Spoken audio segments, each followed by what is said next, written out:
Hello good evening बच्चों, कैसे हो आप लोग। आज हम पढ़ने जा रहे हैं पॉलीट्रोपिक प्रोसेस। क्या पढ़ने जा रहे हैं? Polytropic process. बेटा बहुत सारे बच्चों को ना पॉलीट्रोपिक प्रोसेस पता नहीं होता क्या है, ठीक है, कैसे काम करती है। और actually different type of thermodynamic processes पढ़ते हैं बच्चे, जैसे adiabatic process, isothermal process, isobaric process, isochoric process, कई सारी प्रोसेसेस पढ़ते हैं बच्चे, ठीक है। लेकिन उनको पता नहीं होता ये सारी प्रोसेसेस पॉलीट्रोपिक हैं, ठीक है। तो हम पॉइंट बाय पॉइंट डिस्कस करेंगे कि कौन सी प्रोसेसेस पॉलीट्रोपिक है और पॉलीट्रोपिक प्रोसेस की क्या कंडीशन है, हम किस प्रोसेस को पॉलीट्रोपिक प्रोसेस बोलने जा रहे हैं, ठीक है। तो पॉलीट्रोपिक प्रोसेस को बोलेंगे बेटा हम it is a process in which molar heat capacity is constant. ये एक ऐसी प्रोसेस होगी बेटा जिसमें मोलर हीट कैपेसिटी क्या होगी, आपकी कांस्टेंट होगी। इस बात की तरफ हमें खास ध्यान रखना है, ठीक है बच्चों। किस बात की तरफ ध्यान रखना है? मोलर हीट कैपेसिटी क्या होगी, कांस्टेंट होगी, ठीक है। अब मोलर हीट कैपेसिटी का बहुत बड़ा रोल है यार, थर्मोडायनेमिक्स में मोलर हीट कैपेसिटी का बहुत बड़ा रोल है। मोलर हीट कैपेसिटी होती है C, ठीक है। आपने स्टैंडर्ड मोलर हीट कैपेसिटीज पढ़ी होंगी, है ना, जैसे molar heat capacity at constant volume, या मैंने आपको पढ़ाया है पहले पिछले वीडियोस में, molar heat capacity at constant volume, molar heat capacity at constant pressure. पर मैं आपको एक बात बताऊं, मोलर हीट कैपेसिटी ना तो खाली कांस्टेंट वॉल्यूम पे होती है ना कांस्टेंट प्रेशर पे होती है, ठीक है। मोलर हीट कैपेसिटी कभी भी हो सकती है, कांस्टेंट प्रेशर पे भी हो सकती है, कांस्टेंट वॉल्यूम पे भी हो सकती है, और इवन ऐसे भी हो सकती है कि ना तो प्रेशर कांस्टेंट हो ना वॉल्यूम कांस्टेंट हो। क्यों ऐसा क्यों है? आप याद करो मोलर हीट कैपेसिटी की डेफिनेशन मैंने क्या बताई थी। मोलर हीट कैपेसिटी की डेफिनेशन मैंने ये बताया था कि एक मोल सब्सटेंस का टेम्परेचर 1 डिग्री सेल्सियस राइज कराने के लिए जितनी हीट चाहिए। अब कोई जरूरी थोड़ा ना कांस्टेंट प्रेशर पे ही हीट देंगे हम, या कांस्टेंट वॉल्यूम पे ही हीट देंगे हम कैसे भी हीट दे सकते हैं, ठीक है ना। तो अगर मोलर हीट कैपेसिटी कांस्टेंट है तो वो प्रोसेस क्या कहलाएगी बेटा, हमारी पॉलीट्रोपिक प्रोसेस कराएगी। इस बात का हमें खास ध्यान रखना है, ठीक है। अब हमारा फर्स्ट लॉ ऑफ थर्मोडायनेमिक्स क्या कहता है, FLT जिसको मैं बोलता हूँ। फर्स्ट लॉ ऑफ थर्मोडायनेमिक्स कहता है कि dQ हमारा होता है बेटा du प्लस dW। बोलो कोई दिक्कत है इसमें? सब जानते हैं इसको, dQ is equal to du plus dW। अच्छा, ये FLT हो गया हमारा। ये है हमारी हीट, है ना, ये है हमारी internal energy, elemental change in internal energy, elemental change in heat और एलिमेंटल वर्क, ठीक है ना। अच्छा, अब C याद करो क्या था। C था आपका heat given to any substance to raise its temperature by 1 degree Celsius of 1 mole, ठीक है ना। उसको क्या बोलते हैं? Molar heat capacity. तो यहाँ से dQ क्या आया हमारे पास? dQ हमारे पास आ गया बेटा NCDT। dQ क्या आ गया हमारे पास? NCDT। du याद करो, du होता है आपका NCVDT। बोलो सही बात है, पहले वीडियोस में मैंने बताया, आप ढंग से देख सकते हो मेरी प्लेलिस्ट में जाकर। dW होता है बेटा मेरा PdV, ठीक है ना, pressure into elemental change in volume, ठीक है। अब अगर मैं ध्यान से देखूं बेटा तो C क्या आ गया मेरे पास? C मेरे पास आ गया CV plus PdV upon NDT। ये भी FLT की फॉर्म है। ये भी किसकी फॉर्म है बेटा? फर्स्ट लॉ ऑफ थर्मोडायनेमिक्स की फॉर्म है। अच्छा, अब NDT की वैल्यू सब्स्टिट्यूट कैसे करेंगे हम? Pressure into volume ideal gas equation के हिसाब से होता है, NRT सब जानते हैं। अच्छा, इसको अगर मैं डिफरेंशिएट करूं इस इक्वेशन को तो क्या बनेगा? dP इंटू V, सही बात है, plus P into dV is equal to NDT, और R डिवाइड में आ जाएगा कि नहीं आ जाएगा? बोलो सही बात है। इस NDT को उठा के हम यहाँ पर डाल देंगे तो कितना आएगा बेटा जी? C is equal to CV plus PdV upon PdV plus VdP into ऊपर आ जाएगा R। बोलो सही बात है, यहाँ तक कोई दिक्कत नहीं होनी चाहिए किसी बच्चे को। अभी C एक कांस्टेंट है, CV भी एक कांस्टेंट है। अरे बोलो C भी कांस्टेंट है और CV भी क्या है? कांस्टेंट है। तो बेटा क्या लिखेंगे हम? अब क्या कर सकते हैं हम, एक बार इसको इरेज कर देते हैं ताकि हम पर जगह बन जाए, ठीक है। तो हम क्या लिखेंगे इसको, ध्यान से देखें अगर हम, ये इक्वेशन आ चुकी थी हमारे पास, ठीक है ना। तो इसको लिखेंगे हम C minus CV is equal to RPdV। बोलो बच्चों समझ में आ रहा है कि नहीं आ रहा? ठीक है, upon PdV plus VdP। C minus CV लिख दिया। अब इसको इधर ले जाओ, ध्यान से देखो, PdV के साथ R लिखा हुआ है। जब इधर ये टर्म जाएगी तो PdV के साथ C माइनस CV लिखा होगा, ठीक है। जब मैं इस टर्म को इधर लेके आऊंगा तो मैं PdV लिखूंगा और कॉमन निकाल लूंगा C minus CV minus R। बोलो सही बात है, प्लस वी डी पी के साथ क्या आएगा बेटा मेरा, सी माइनस सी वी। ठीक है, थोड़ा सा आपको तेज होना पड़ेगा मेरी तरह, सही बात है। ठीक है, और जब मैं इधर ले गया सारी टर्म्स तो इधर क्या बचा, 0। अरे ठीक है, इधर क्या बचा, 0 बचा। बहुत बढ़िया। अब एक काम करो, इस पूरी इक्वेशन को आप पीवी से डिवाइड कर दो, साथ ही साथ सी माइनस सीवी से भी डिवाइड कर दो, तो आप क्या पाओगे, ध्यान से देखो। जब इस पूरी इक्वेशन को पीवी से डिवाइड करेंगे तो इधर बचेगा डीवी अपॉन वी। मैं आपके लिए एक स्टेप फालतू लिखूंगा ताकि आपको समझ में अच्छे से आए। ठीक है, बोलो सही है। Plus C minus C V into PV से डिवाइड कर रहे हैं तो dP upon P. It is okay और नॉट, इट इज ओके और not, say yes or no, say yes or no. ठीक है, अब ध्यान से देखिए आप। अब मैंने क्या करा, मैंने इस इक्वेशन को बेटा किससे डिवाइड कर दिया, सी माइनस सी वी से डिवाइड कर दिया, तो मेरे पास बड़ी अच्छी सी इक्वेशन आई, D P upon P plus C minus C V minus R upon C minus C V into D V upon V is equal to 0। It is okay, it is okay और नॉट। मैंने दोनों तरफ integration कर दी, तो dP upon P. अच्छा एक बात बताओ, मैंने आपको बताया सीवी कांस्टेंट है, मैं आपको पॉलीट्रॉपिक प्रोसेस पढ़ा रहा हूं और पॉलीट्रॉपिक प्रोसेस का सी क्या होता है बेटा, कांस्टेंट होता है। ठीक है, तो मैंने इसको ऐसे कर दिया, इंटीग्रेशन से बाहर निकाल लिया और इधर इंटीग्रेशन कर दिया। अच्छा 0 का इंटीग्रेशन क्या होगा, कांस्टेंट। तो अगर मैं एलन कांस्टेंट लिख दूं, एलन कांस्टेंट भी तो एक कांस्टेंट ही होगा। ठीक है, तो सिंप्लीफाई करने के लिए मैं इसको क्या करता हूं, डीपी अपॉन पी को लिखता हूं एलन पी प्लस, देखिए ध्यान से देखेंगे सभी बच्चे, plus C minus C V minus R upon C minus C V into L N V is equal to L N सी।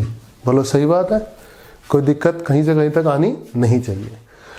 अच्छा बेटा, आपने एक लॉग की प्रॉपर्टी पढ़ी होगी, मेडिकल वालों के लिए खासकर बता रहा हूं मैं। लॉग ए बी सी लिखा हो तो ये बनता है लॉग ए बी की पावर सी। ये सी पावर में चढ़ जाता है कि नहीं चढ़ जाता है, बोलो सही बात है। याद है आपको ये प्रॉपर्टी, याद है आपको, आपको बेसिक मैथमेटिकल टूल्स में पढ़ाई गई है ये प्रॉपर्टी। ठीक है बेटा, तो अब मैं इसको इरेज कर देता हूँ, सही है।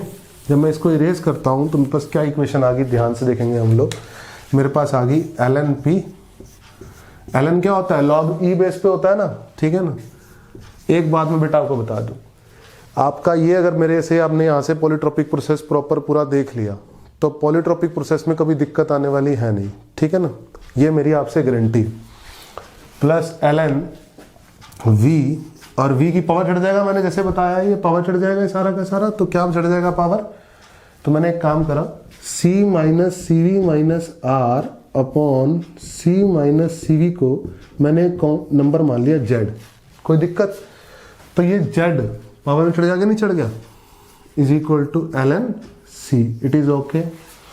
आप फिर से जानते हैं log A plus log B क्या होता है, लॉग ए इंटू बी। तो बनेगा मेरे बच्चे एल एन पी वी की power Z is equal to L N C. मैंने दोनों तरफ एंटी लॉग लिया, taking anti log on both side, taking anti log on both side, on both side.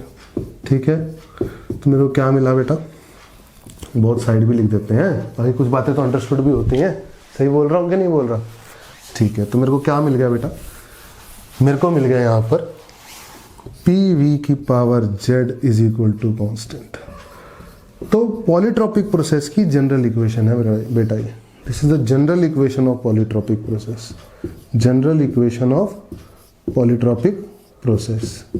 सही बात है, कोई दिक्कत मेरे ख्याल से आपको नहीं आनी चाहिए। General equation of polytropic process, जहां पर जेड कितना होता है वो लिखा हुआ आपके पास। जहां पर जेड होता है C minus C V minus R upon C minus C V. अच्छा, आपको मोनोटॉमिक या डायटोमिक गैस कुछ भी गिवन है तो आप सी वी तो जानते ही हो, ठीक है। और आपको मान लो इक्वेशन दे दी पी वी की पावर 2 या पी वी की पावर 3, कुछ भी इक्वेशन दे दी, तो जेड भी आप जानते हो। तो आपको जेड पता है, आपको सी वी पता है, आपको आर तो बचपन से ही पता है, तो सी पता लग गया आपको। अगर आपको प्रोसेस दे देना पी वी की पावर फॉर्म में तो आप सी पता कर सकते हो, ठीक है। तो इससे बड़े बड़े क्वेश्चन आपके बहुत आसानी से सॉल्व हो जाएंगे, ठीक है। जैसे मैं आपको एग्जांपल भी बताता हूँ मैं क्या कहना चाह रहा हूँ, ध्यान से देखेंगे, ठीक है। तो मैं सारा मिटा रहा हूँ। पीवी की power Z is equal to constant हमारी पॉलीट्रॉपिक प्रोसेस की इक्वेशन बन चुकी है। ठीक है, मैं लिख रहा हूं फिर से, पीवी की power Z is equal to constant, ये मेरी पॉलीट्रॉपिक प्रोसेस की इक्वेशन है जिसमें जेड होता है C minus C V minus R upon C minus C V. ठीक है बेटा, अब यहां से जब मैं सी वी निकालता हूं, क्या निकालता हूं, सी, सॉरी, तो क्या करूंगा मैं, सी माइनस सी वी को सी माइनस सी वी से डिवाइड किया, 1 आ गया, minus R upon C minus C V. आप समझ पा रहे हैं बेटा, मैंने स्प्लिट कर दिया ना, सी माइनस सी वी को एक टर्म मान लिया और आर को एक टर्म मान लिया, फिर इसको स्प्लिट कर दिया, C minus C V upon C minus C V 1 हो गया, minus R upon C minus C V हो गया। ध्यान से देखता हूं तो मेरे को क्या मिला बेटा, R upon C minus C V मिल गया मेरे को 1 माइनस जेड। ठीक है, क्या मिल गया, 1 माइनस जेड। तो मेरे को सी माइनस सी वी क्या मिल गया, सी माइनस सी वी मिल गया बेटा मेरे को आर अपॉन 1 माइनस जेड। तो बेटा मेरे को सी क्या मिल गया, मेरे को सी मिल गया, सी भी इधर चला गया प्लस में, माइनस आर अपॉन, मैंने करा इसको नेगेटिव कर दिया, जेड माइनस 1। ये मेरी जनरल फॉर्म हो गई कि नहीं होगी, मेरे को सी भी मिल गया, मेरे को क्या मिल गया, सी। अगर मुझे बेटा जेड पता है तो मैं सी भी पता कर सकता हूँ, मैं सी भी पता कर सकता हूँ। बोलो क्लियर है, सी पता कर लिया हमने पीवी की पावर जेड कॉन्स्टेंट में, जेड की वैल्यू पता है हमें, ये दोनों ध्यान रखने हैं आपको। ठीक है बेटा, ये प्रोसेस हो गई, ये उसका जेड हो गया, क्या होता है, ये सी हो गया। सही बात है, बहुत बढ़िया। और समझो, अब क्वेश्चन कैसे पूछेगा मैं आपको वो बताता हूँ। जैसे फॉर एग्जांपल आपको गिवन करे, मान लो एग्जांपल 1 गिवन करे आपको कि पीवी की power 3 equal to constant, monatomic gas है। कैसी गैस है बेटा, मोनोटॉमिक गैस है। तो पूछेगा इसका सी निकालो, इसका क्या निकालो, सी, मोलर हीट कैपेसिटी निकालो। तो क्या करोगे अब आप मोलर हीट कैपेसिटी का फॉर्मूला जानते हो, CV minus R upon Z minus 1। बोला जानते हो कि नहीं जानते हो, अभी बताया।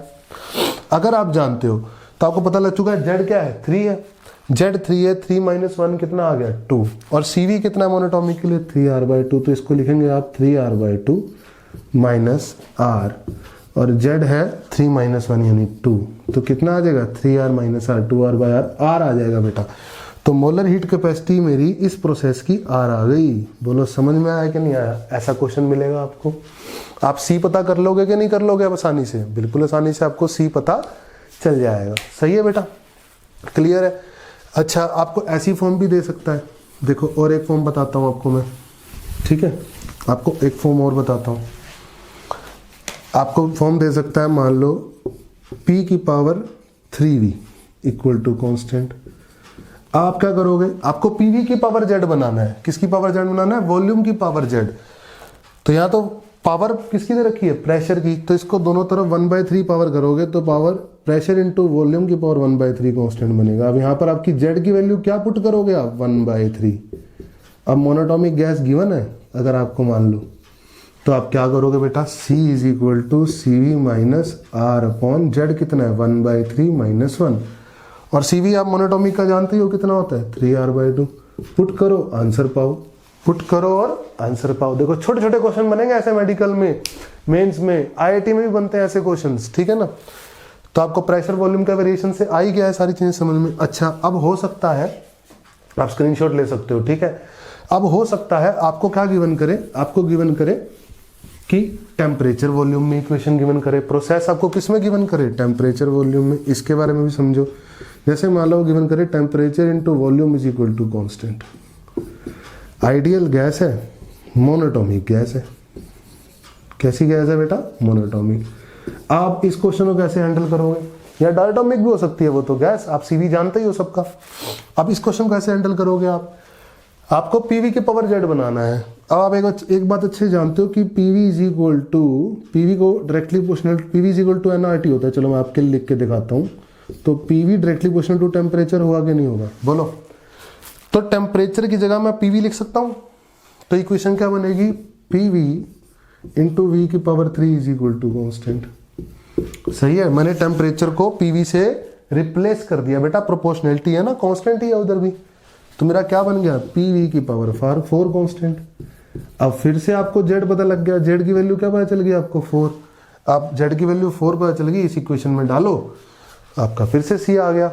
बोलो सही बात है कि नहीं है। तो आप डिफरेंट प्रोसेसेस के लिए सी निकाल सकते हो। आप चाहो तो स्क्रीनशॉट भी ले सकते हो। ये सभी क्वेश्चन मेंस, नीट, आईआईटी के लिए काफ़ी ज़्यादा इंपॉर्टेंट है, आपके एनडीए के लिए भी इंपॉर्टेंट है, आपके एनडीआरआई और बहुत सारे एग्जामिनेशंस के लिए इंपॉर्टेंट है। ठीक है, बहुत बढ़िया। और सुनो बेटा, और सुनो, मेरी बात समझो और अच्छे से। मैं एक बात और बताता हूँ आपको। ये तो हुई मोलर हीट कैपेसिटीज़ की बात, ठीक है ना, सही बात है।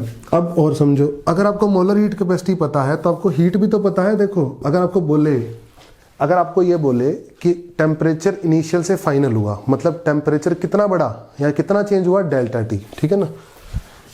If delta T temperature is rise, ठीक है ना, डेल्टा टी टेम्परेचर बढ़ गया या घट गया, कुछ भी हो सकता है वो तो आपका हीट का फॉर्मूला होता है एन सी डेल्टा टी। तो बेटा कितना बनेगा, एन सी कितना है, C V minus R upon Z minus 1 delta T. तो आप हीट निकाल लोगे। अगर आपको सी पता चल जाए तो आप हीट भी तो निकाल लोगे यार। अब एक बात बताओ, थर्मोडायनेमिक्स के अंदर आपको क्या क्या चीजें चाहिए होती हैं, heat, internal energy, work, process equation और सी, यही सब तो चाहिए होता है आपको। अब आपको हीट पता लग गई, देखो कितनी आसानी से। और इंटरनल एनर्जी तो आपको शुरू से ही पता है। इंटरनल एनर्जी कितनी होती है, इंटरनल एनर्जी होता है बच्चे N C V delta T.